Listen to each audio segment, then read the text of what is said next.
I would like it looked into. I mean, that would be good. I'm glad that the question is being asked, whether Google is accessing our children's information. I would like to know if that's happening. Questions and concerns have been raised over whether or not our children's privacy is really being kept private. Good evening and thanks for joining us. Google Apps for Education is a program used in both Fargo and Moorhead school districts as a free way to collaborate on projects and get homework done. Google is known for using data to target advertising to users, and now lawmakers are questioning the privacy policies and data collection on students by Google.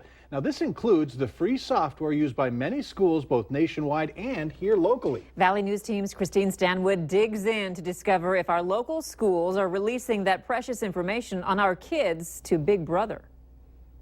I don't know to what extent they are accessing their information, what they're writing, what they're creating. I would rather that they would not do that, and if they are doing that, it would be nice to know, particularly if that's going to be integrated into the school system. In the Fargo and Moorhead school districts, kids elementary through high school rely heavily on technology to complete homework or even projects. High school students can even take home their devices, whether it be a tablet or school-issued laptop. And for middle schoolers, like twins Ariana and Talia, their devices stay at school. But it's a certain search engine that's becoming the topic of internet privacy conversations. It's very effective. It hits the kids where they are. They like being online. They like to be able to do things independently. They like to research things that they find interesting. It's called Google Apps for Education, and we use it in the school district here. But not all are on board the Google train, saying that potential mental health data, information on sexual orientation, or info for target advertising is being accessed by Google. I think Americans have the fundamental right to know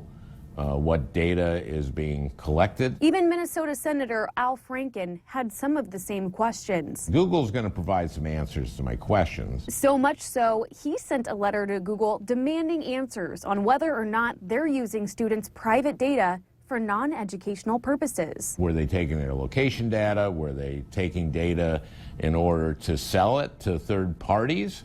Are they selling it to third parties to do advertising to these students? I wanted to know more about what Google was doing. And I think every American has a right to know what data is being collected and whether it's being shared. And I think certainly our students have that right. Shane Mercer, parent of Ariana and Talia, wants to know more. If Google can access my kids' information, that is somewhat of a concern to me. I don't know if that's going on. Westrick adds that it's a requirement to start with Google Apps for Education with Google, and it is a requirement that Google agrees not to sell information. Is it under your impression that our kids' information is safe? Yes. Yes. Why do you think so?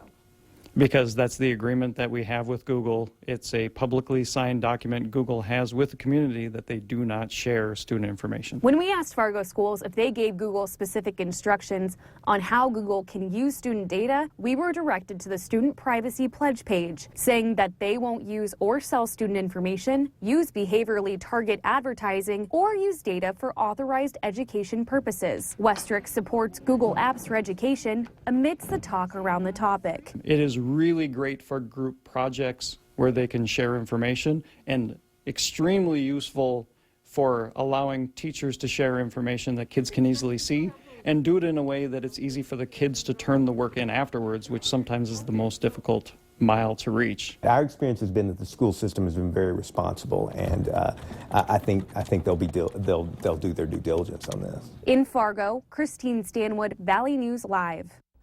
We reached out to Google for a comment on the matter, and they say they don't have any information to share at this time. Senator Franken has not yet heard from Google in response to his letter. They're expecting a response by February 12th. And stick around. Later on Valley News Live 10 at 10, a story about how your children's toys could also potentially get hacked.